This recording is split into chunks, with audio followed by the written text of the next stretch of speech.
안녕하세요. 오늘은 금융위원회 보도자료 하나를 리뷰를 해볼까 합니다. 다른 게 아니라 새 정부가 들어오고 나서 상법 개정 등이 추진이 실제로 됐죠. 그렇기 때문에 이런 정부에서의 어떤 그 정책 변화 예고문은 우리가 한번 추적을 해볼 필요가 있습니다. 왜냐하면 이런 것들이 나중에 실제 법령으로 들어오게 되면 또 그때 가서 뭔가 투자를 하려고 하면 늦죠. 그래서 미리 이런 것들을 추적하면서 앞으로 어떤 변화가 있을 수도 있겠네를 알고 있으면 향후에 여러분들께서 그 주식시장에 종목 발굴 같은 것을 하실 때 참고가 되거든요. 예를 들면은 뭐 자사주 소각을 의무화하겠다. 그래서 최근에 그 자사주 보유 비중이 많은 회사들의 주식 가격이 많이 올랐잖아요. 그런 것처럼 이번에는 뭐냐면 개인 입장에서는 굉장히 좋은 겁니다. 그러니까 기관 투자자의 주주가치 제고 활동을 지원해 나가겠다라고 지금 금융위원회에서 발표를 했는데, 일반 소액 그 투자, 개미라고 불리죠. 그렇죠? 우리 개인들 입장에서 기업에 직접적으로 뭔가를 요구한다는 게 사실 거의 안 되거든요. 그러면 일부에서 뭐 소액주주 운동이나 이런 것들을 하긴 하지만, 사실 소액주주 대표단이 가서 회사에 아무리 요구를 해도 오너의 지배력이 높은, 지분율이 높은 그런 회사에서는 그래 알겠다 하고 그냥 넘어가면 사실 그만이에요. 근데 그런 것들에 대해서 그 뭡니까, 기관 투자자는 그 개인 투자 개미라 그래야 될까, 우리 개인들이 펀드에다가 돈을 맡기면 기관 투자자가 대리인의 역할을 해야 되잖아요. 근데 지금까지 기관 투자자들이 뭘 하려고 했을 때 만약에 특정 기업의 5% 이상의 지분을 보유하게 되면 공시 의무나 이런 것들이 까다롭게 적용이 됐으니까, 이번에 금융위의 발표는 자유롭게 활동하시라, 기관 투자자들께서는. 그 우리 대표적인 게 어디가 있습니까? 국민연금이라는 곳이 있죠, 그렇죠? 사실 자유롭게 활동하라라고 하면 그 국민연금 같은 곳에서 기업에 대해서 경영 요구를 하게 되면 기업 입장에서는 굉장한 압박을 받을 수도 있죠. 지분율이 높고 국민연금이 뭐 자금이 좀 크지 않습니까? 그렇게 되니 사실 인구 구조나 이런 걸 그 고려했을 때 국민연금이 사실 뭐 늘 뉴스에 우리가 뭐 언제 고갈된다 이런 이야기가 많이 나오잖아요. 그렇게 되니까 개인들의 그 노후 자산인 연금이 수익률이 나와줘야 사실은 그 연금의 기금이 오랫동안 쓸 수 있는 뭡니까, 지속 가능한 자금이 되죠, 그렇죠? 국민들의 노후 기반 자금이 되는데, 근데 앞으로 우리가 이제 어떻게 흘러갈지 모르겠지만 이런 것들이 일단 발표가 됐으니까 한번 보실 만한 게 어떤 게 있냐면, 제가 노란색으로 표시해 놓은 주주총회 문화 개선, 그리고 자기 주식 소각, 그 배당, 임원 보수에 관련해서 개입을 하면 이게 과거에는 해석상에서 이게 경영권 침해 아니냐 이렇게 되면은 불편했단 말이죠. 근데 그것에 대해서 법령 해석을 했단 얘기예요. 법령 검토를 했더니 이것은 경영권 침해에 해당하지 않으니 이 정도 요구는 기관 투자자들이 적극적으로 주주 가치를 유지하기 위해서, 제고하기 위해서 하시라, 뭐 이런 겁니다.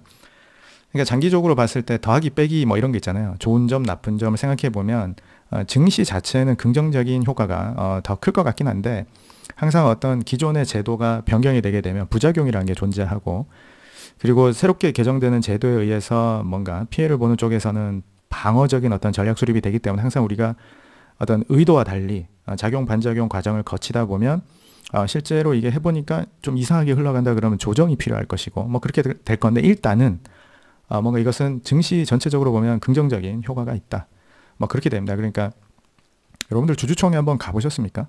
제가 여러 번 가봤거든요. 사실 주총에서 뭐 일반 주주들이 질문하고 대표이사나 최대 주주가 답변하고 그게 사실 뭐 잘 되진 않아요, 막상 가보면. 그리고 뭐 8시 하겠다는 주총이 뭔가 소액주주들의 그런 거 있잖아요. 뭔가 소액주주 운동을 하는 그런 분위기가 형성이 됐을 때 그런 기업에서 주총을 하면 뭐 8시 하겠다는 주총도 막상 들어가 보면 의사 진행이 안 되고 몇 시간 기다리게 하거나, 아니면 또 흔히 얘기하는 주총꾼이라는 사람들이 와서 분위기를 흐린다거나, 그러니까 소형 종목, 특히 소형 종목에서는 그런 일이 제가 여러 번 겪어봤었거든요. 그래서 주총장에 가기가 되게 싫어져요, 사실은. 그래서 여러분들이 생각하시는 것처럼 교과서적으로 뭡니까, 경영진 이사회와 주주 간의 뭐 소통, 이런 거는 개인 차원에서는 굉장히 어렵다. 그런데 이번에 그것을 개인들의 자금의 대리인인 기관들에게 적극적으로 활동을 하십시오라는 가이드라인이 나왔기 때문에 우리는 이것에 주목할 필요는 있다. 아시겠죠? 그래서 지금 여기 이제 제가 하이라이트 해놓은 거 보시면, 보유 주식이 5% 이상이 되면 보유 상황, 보유 목적 등을 금융위와 거래소에 보고하도록 하고 있는데, 현재 자본시장 법령이. 그런데 보유 목적이 경영권을 우리가 뺏어가겠다, 경영권 영향 목적이 아니라면 공시 기한도 좀 완화해주고 보고 절차도 좀 간소해주는 뭐 특례가 적용되나?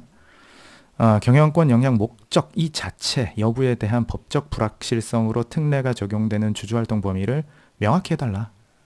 애매하다. 그래서 이렇게 법령 해석을 통해서 명확화했다는 거죠. 그러니까 이게 뭐냐면 명확화는 했는데 중요한 건 법령 해석을 한 거, 법령을 해석해서 이렇다라고 한 거지. 실제 이것을 법률상의 어떤 의무로 도입한 게 아니잖아요. 예를 들면 최근에 개정상법 3월 6일 시행이 되는 개정상법에서는 모든 주식회사는 자기 주식 신규 취득 시 1년 내 소각하여야 하며 기존 보유분은 법 시행일부터 1년 6개월 내 소각해야 한다라고 했기 때문에 이거는 의무사항이죠. 그렇죠? 상법이니까요. 그러니까 지금 여러분들이 보셔도 자사주 보유량이 많은 기업들 같은 경우에는 그걸 소각하게 되면 어떻게 돼요?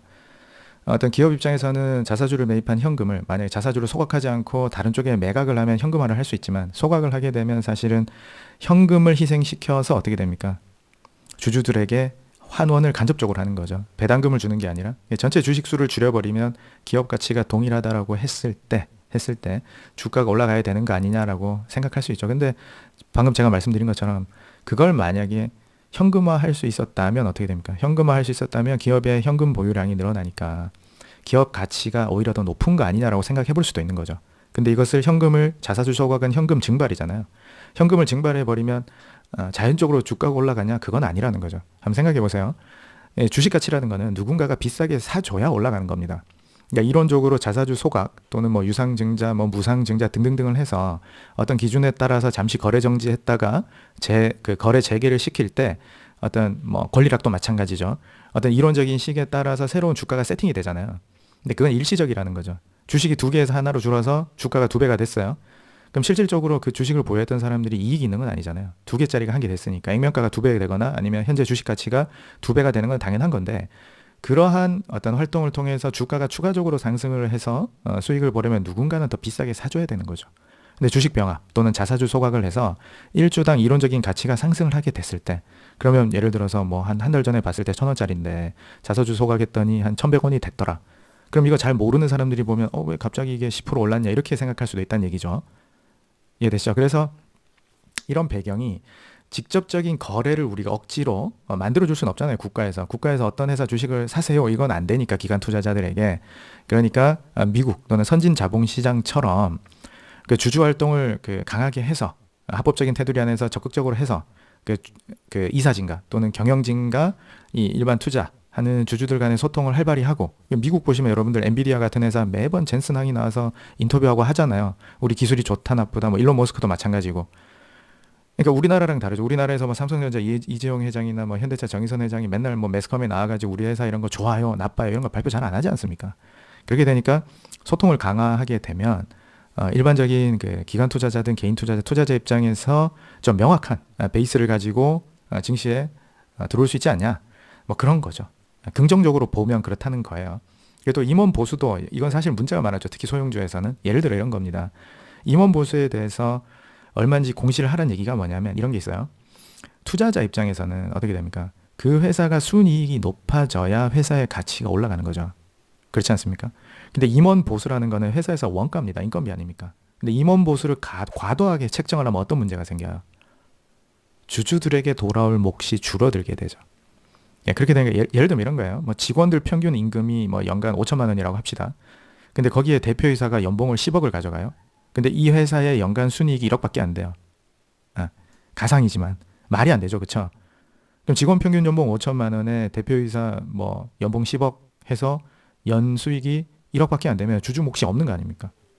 그러니까 주주들은 1도 가져가는 게 없는데 대표이사 왜 당신만 많이 가져가? 이렇게 되죠. 그러면 그 10억을 만약에 2억으로 낮춰라. 그럼 어떻게 됩니까? 순이익이 1억에서 9억으로 증가한단 말이죠. 그럼 주주 몫이 생기죠. 그러니까 기업 경영에 관한 결정은 이사회에서 하는 게 맞는데 이사라는 것 자체가 주주들의 대리인이란 말이죠. 주총에서 우리가 임원을 선임하지 않습니까? 그럼 주주들 입장에서는 주주들의 이익을 위해서 투자를 하는 건데 막상 이사진에서 그 회사의 과실을 독식을 해버리면 투자할 이유가 없는 거죠. 그러니까 우리나라 같은 경우는 미국과 다르게 그러니까 실질적 지배주주, 최대 주주가 경영을 하는 경우가 많죠. 그렇죠? 그렇게 되니까 최대 주주 입장에서는 이사진에 들어가서 고액 연봉을 받아가거나 하면 문제가 없는데 나머지 나머지 최대 주주 외에 일반 소액 주주들 입장에서는 무슨 혜택이 있냐 이거죠. 그러니까 배당금을 뭐 올리라고 요구를 하든 자사주 매수를 해서 소각을 하라고 하든 이런 요구들을 적극적으로 해서 다른 주주들도 회사의 그 과실을 공유합시다라고 하는 활동을 더 잘 하라는 얘기입니다. 여기까지만 들으면 이제 좋은 게 많죠, 그렇죠? 근데 이제 부작용이 없을 수가 없잖아요. 이렇게 되면 회사 입장에서는 지금까지 부작용을 생각해 보면 경영 활동에 집중을 해야 되는 이사진이 사실은 커뮤니케이션에 대한 에너지를 많이 소모를 하게 될 것이고, 그거에 대한 비용도 당연히 증가하게 될 것이고, 일반 개인이 아니라 기관 쪽에서 어떤 뭐 경영 활동에 대해서 임원 보수를 낮추라든가 뭐 배당을 높이라든가 자사주 소각을 늘리라든가라는 요구가 들어왔을 때 이사진이 그쪽에 에너지를 더 투입을 해야 된다. 방어를 해야 되니까. 또는 어떻게 보면은 더 나쁜 케이스는, 개인 투자자들에게 더 나쁜 케이스는 뭡니까? 기관하고 이사진, 최대 주주 쪽만 좋아질 수도 있는 거죠. 개인 투자자들은 좀 배제를 해버리면 어떤 식으로 흘러갈지는 잘 모르겠지만, 그렇게 되면 개인 입장에서는 이게 어떤 식으로 흘러갈지 봐야 돼요. 아직 법령으로 된 게 아니니까. 그럼 개인 투자 입장에서는 기관을 통해서 막 간접 투자를 해야 되는 그런 일이 발생할 수도 있다는 거죠. 다행히 우리가 해외 직접 투자가 되기 때문에 미국처럼 좀 뭐 갈 게 아니라면 사실은 개인 입장에서는 이거 지켜보시고 이걸 믿고 이제 앞으로 우리 증시가 엄청 더 올라갈 수도 있겠네. 이미 코스피가 엄청 올라왔어요. 코스닥도 그렇고. 이 상황에서 뭐 코스피가 만스피가 되겠네 이런 생각은 하지 마시고 흘러가는 걸 보고 우리가 안정적으로 장기 우상향을 하는 어떤 토대가 될 것이냐, 이번 어떤 이런 발표들이, 그러면은 좀 장기 투자를 하기에는 좀 좋아지지 않나라는 정도로만. 그러니까 우리가 해외 주식을 할 수 있는 입장에서 미국이랑 한국의 기업을 1대1로 놓고 비교를 했을 때, 또는 ETF도 마찬가지죠. 인덱스 펀드 같은 경우에도 비교를 했을 때 한국 증시가 미국 증시 대비 열악하다면 그냥 개인 입장에서는 미국 증시에 투자하시면 됩니다. 되는 거예요. 그래서 이 스튜어드십 코드 개정을 추진한대요. 그러니까 요게 이제 하이라이트인데, 지금 법제화된 게 아니잖아요. 근데 코드 개정을 하겠다라고 하니까, 룰을 개정을 하겠다는 거죠. 추진한다라고 하니까 미리 알고 있자는 거죠. 생각을 해봐요. 현 정부 그 집권을 하려는 그 당시에 상법 개정을 하겠다 그래서 자사주 소각을 추진하겠다 이런 말이 나왔을 때, 만약에 그때 뭐 주가 한번 펌핑이 되고 냉각이 됐을 때 상법 개정을 하겠다라고 하니까 한번 빵 터졌다가 좀 식었을 때 매수한 분들은 아마 자사주 소각 관련된 그 종목들은 지금도 수익이 좋을 겁니다. 후발주자로 들어가셨더라 하더라도. 이런 것도 보시면 전반적으로 증시가 긍정적으로 장기적으로는 단기적으로는 어떻게 돼요? 부작용이 나오면 맞춰가는 과정에서 변동이 나올 수 있거든요. 변동성이 나올 수 있지만 장기적으로 우리가 이게 상반기 중에 뭔가 개정이 돼서 앞으로 제도적으로 선진 자본시장으로 정말 가는구나라는 게 확인이 되면 그때 가서 여러분들이 지수 투자하시는 거는 괜찮습니다. 그때 가서 하셔도 앞으로 우상향 하는 게 좀 확률이 높아진다면 사실은 안정화됐을 때 개인들은 들어가는 게 좋은 거죠. 그래서 조금 시간이 좀 지연이 됐는데, 아무튼 이런 것들이 정책적으로 지금 하겠다라고 하니까 증시에 되게 어떤 인센티브를 많이 주려고 하니까 여러분들께서는 이거를 일시적으로만 보실 건 아닌 것 같고, 아직 정부가 임기가 4년이 남았잖아요. 그래서 향후 4년 동안 더 많은 것들이 제도 개편이 된다면 좋지 않을까. 지금 부동산 쪽에 컨트롤이 안 될 것 같은 심각한 위기 상황이기 때문에 아마 그런 거죠. 부동산도 공급 부족으로 나중에 또 집값 또는 월세 가격 또는 전세가 소멸되고 이런 문제가 터져서 부동산에서 난리가 나는 것을 이 주식시장에서라도 완충을 해줘야 되기 때문에 이런 전방위적인 제도 변경에 대한 추진이 나오는 게 아닌가 싶거든요. 그래서 아무튼 종합적으로 잘 판단을 하셔서 여러분들의 자본 배분을 부동산, 주식, 해외 주식 이렇게 어떻게 할 거냐에 대한 큰 그림을 그리는 데 있어서 이런 것들 한번 참고해 보시면 어떨까 싶습니다. 그럼 오늘은 여기서 마치도록 하겠습니다. 수고하셨습니다.